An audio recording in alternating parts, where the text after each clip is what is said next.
quiero hablar brevemente sobre un cortometraje que definitivamente hay que ver y que tiene relevancia en toda Latinoamérica y en general también en países del tercer mundo en África y Asia. Se trata de El polvo ya no nubla nuestros ojos, de 2022, un cortometraje peruano realizado por el colectivo Silencio. Soy Javier Quintero, esto es Cines de Arte y de Autores, comencemos.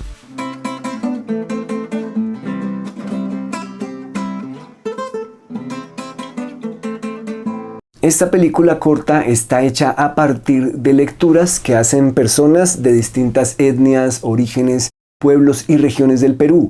Los textos leídos son fragmentos de crónicas, artículos periodísticos, reflexiones o incluso transcripciones de una obra audiovisual, como lo puede ser un documental, una publicación de red social y también incluso de una pieza teatral como lo es Adiós Ayacucho.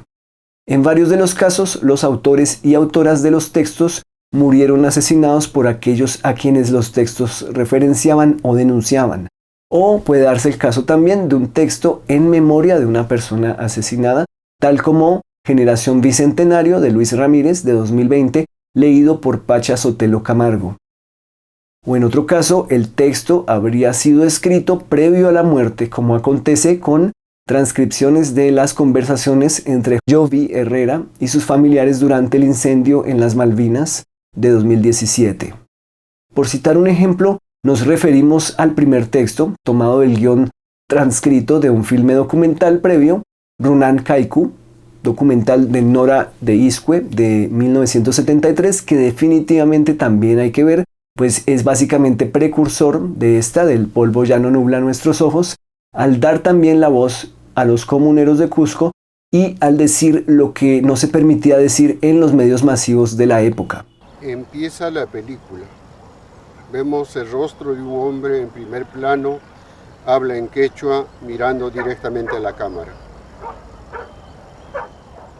Nogancani Saturnino Wilca Quispe, dirigente campesino legítimo, que hay campesino dirigente Cainimanta Alparaico, reforma agraria raico, Nojaico Alpa, Chasquicapuna Cupagme, Nojaico Carcel Cunapirico Corjaico. Nogancani Saturnino Wilca Quispe, dirigente campesino legítimo, que campesino dirigente Cainimanta Alparaico, de forma agraria raico, Nojaico Alpa Chasquicapuna Cupagme, Nojaico campesino legítimo. Nojaico, Caico, Cárcel Cunape de Cucurjaico, Castrias Caricucurjaico, Emaraico, Lu Oico, Lu Taquichus Caricuraico, Lu Orgum Carus Carjaico, Lu Waipas, Warmipas, Checawa Samana Leitaps y Acharjancho, Checawa Samana Aliwaspipas Tiargane, que no campesino, Luchas Caimanta, que Capacona, Enimea Wartime, que Halpata Conan Cachas Capsumi Conan Galapanso, Oiji, campesino masicona, oiji, dirigente masicona, conaga lepas, por eliciar, queta, luchanchista, tocusun, oiji, opacama, que, guanyuniscona, wakin, cargan chamorga, seguna tapas conanca, ungas panocas, trenjasum, conanga, alintan por el enso, oiji, tasquirisonches. Manaña conanga, rey, cañecho, castigano anchespa, no canches poder pinen casens conanga, y matañan pensans, oiji, no canches cachica. Luchaban, chica, sobremintuan, que jalpaja no canspam cheamunca, waikikuna, conan galin, causai mancheason waikikuna. Chica, causai tarexonches, chica, alin remetan yachasonches, mana remetaps yacharcanis que enemies con gamonal con causampe, que capacona causampe, que asentar con causampe, que calpan suacon causampe. Che imperials blanquim, yanquima cotipuchung, lapan waikikuna. Amanya rikusunya chikunan kawai rikuna chi enemies kunat aukanjis kunataka chiknis kunataka wai chopsun so pakama pichana wan pichasonches.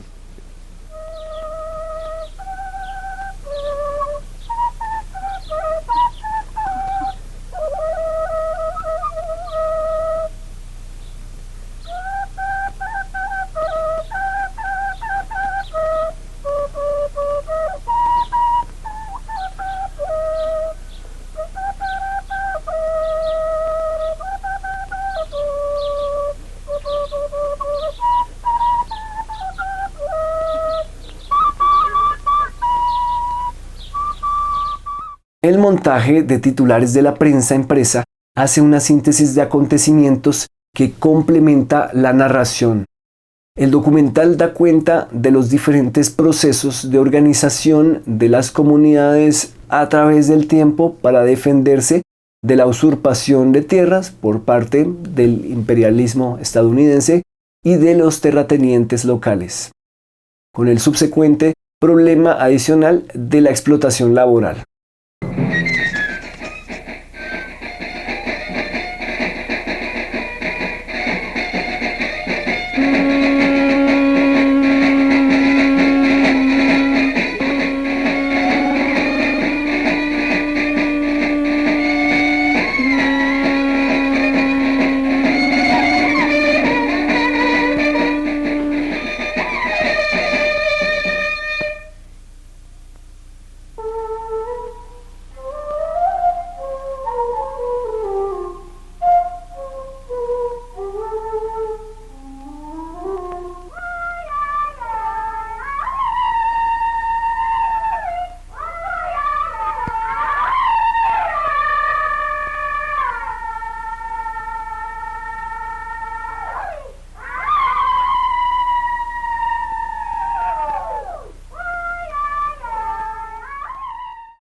Aquel filme reúne material fotográfico y archivos de la prensa que documentaron las discusiones y luchas en torno a la reforma agraria y al cuestionamiento de estructuras hegemónicas.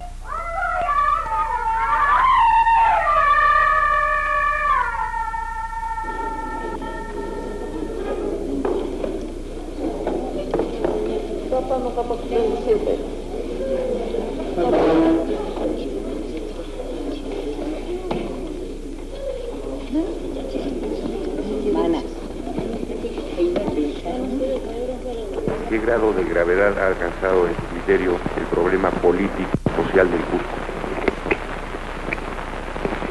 El problema político-social en el Cusco tiene carácter de suma gravedad, porque el Estado, que es el llamado a hacer los grandes cambios y canalizar las transformaciones de las estructuras arcaicas de nuestra patria, no lo ha sabido hacer todavía hace mucho tiempo.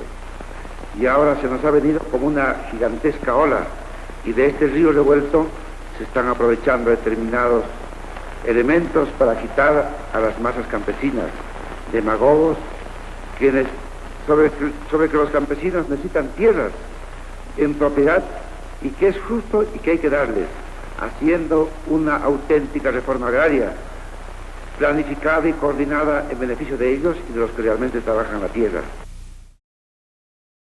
Aquel espíritu hace parte del polvo ya no nubla nuestros ojos y lo continúa en efecto con la misión de sacar a la luz lo que las historias oficiales y hegemónicas pretenden ocultar en lo que se refiere a distintos tipos de violaciones de derechos humanos, injusticias e incluso graves negligencias sociales. Para esta revolución tengo el deseo de poner mi mejor empeño. No quiero una vida de odio. No quiero seguir falsos consejos. Hasta el día de mi muerte estaré trabajando con plena conciencia de llevar la revolución a fondo. Seguiré en estos trajines hasta que la muerte me alcance, no como otros que lo dejan en medio camino. Caminaré hasta lo último, para que nuestros hijos, nuestros nietos sean hombres de un gran pensamiento. Nuestra generación venidera tendrá que ser mejor que nosotros, y ellos dirán: nuestros mayores, nuestros abuelos no lucharon en vano, sino para nuestro bien. Ellos sufrieron lo indecible en las prisiones, castigados, odiados, compadecidos por algunos que comprendían la realidad y odiados por otros. En esta forma comentarán nuestros hijos, nuestros nietos. Así es, compañero. Hasta aquí nomás, compañero.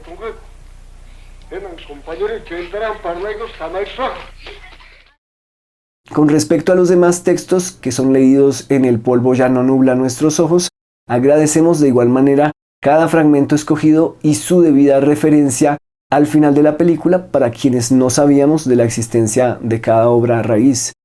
pues ahora ya sabemos y podemos rastrearlas, buscarlas, conocerlas y eventualmente dialogar con cada una de ellas.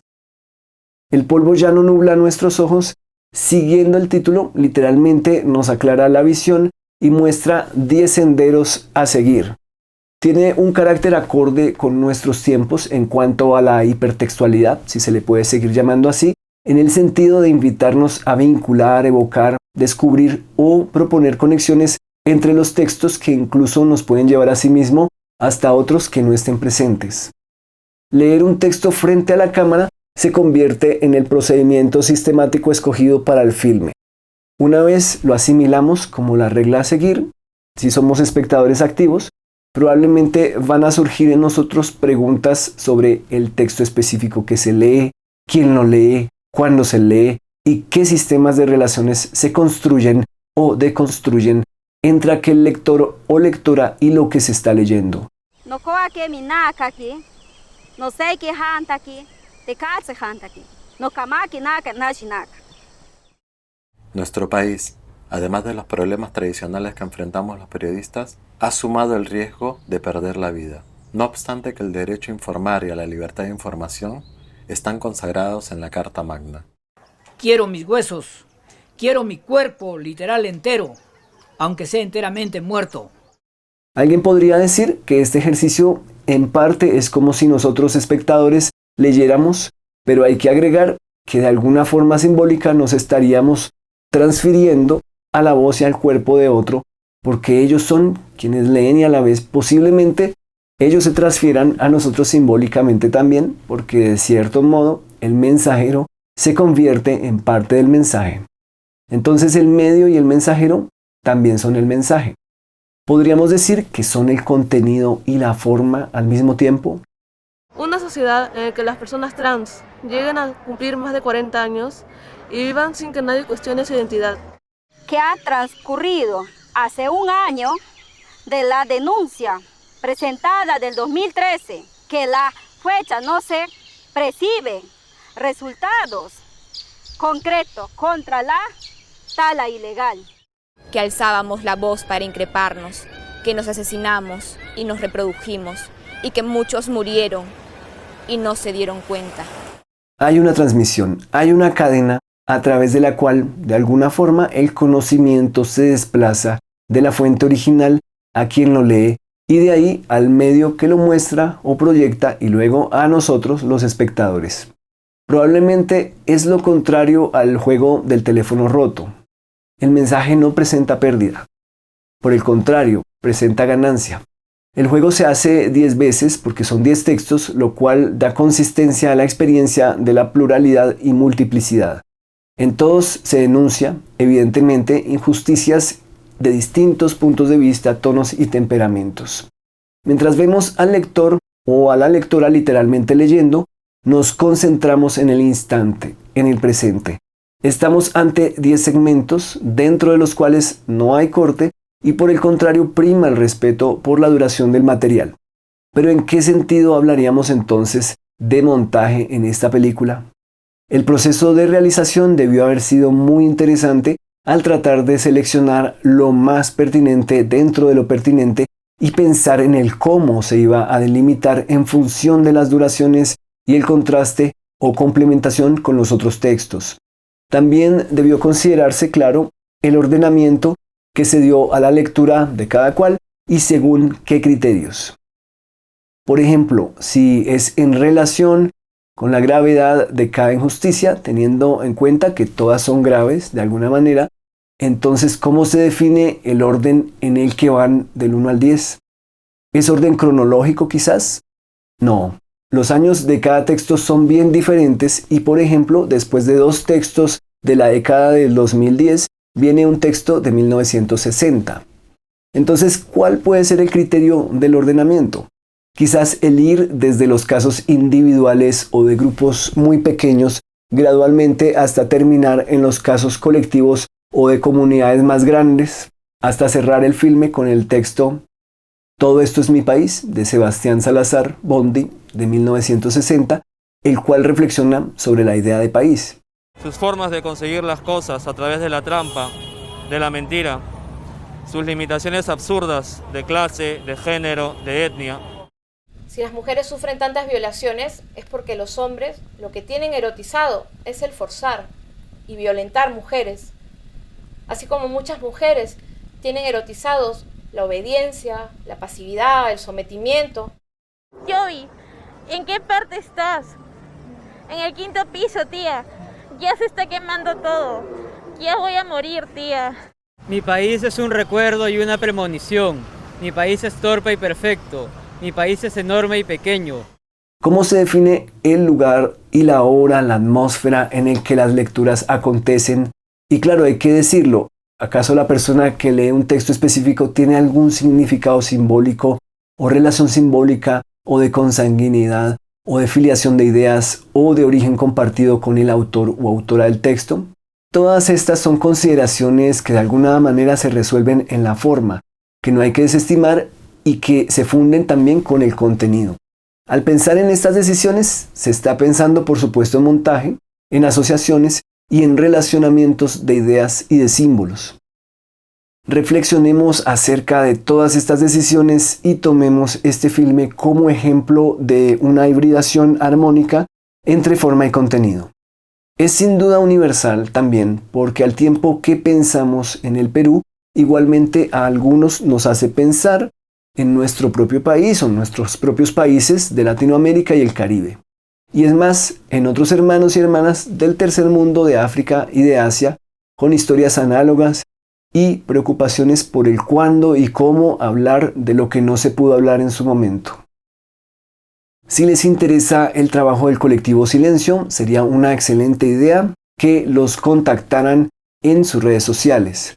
Si entre ustedes hay distribuidores o distribuidoras de cine o exhibidores, valdría la pena que también conversaran con ellos para que este filme sea visto por muchas más personas.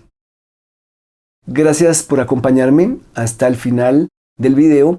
Recuerden que en este canal estamos haciendo en este momento un ciclo sobre Sergei Eisenstein, sus textos y sus contemporáneos, pero es necesario también hacer un paréntesis para hablar sobre El polvo ya no nubla nuestros ojos, película peruana, latinoamericana, que definitivamente hay que ver. Por favor, compartan este episodio y las listas de reproducción del canal en todas sus redes sociales, denle un me gusta a sus videos favoritos y por favor suscríbanse también si quieren ver más videos sobre películas y textos de cine de todo el mundo y de varias épocas. Esto es Cines de Arte y de Autores y de Colectivos también. Nos veremos pronto. Feliz semana.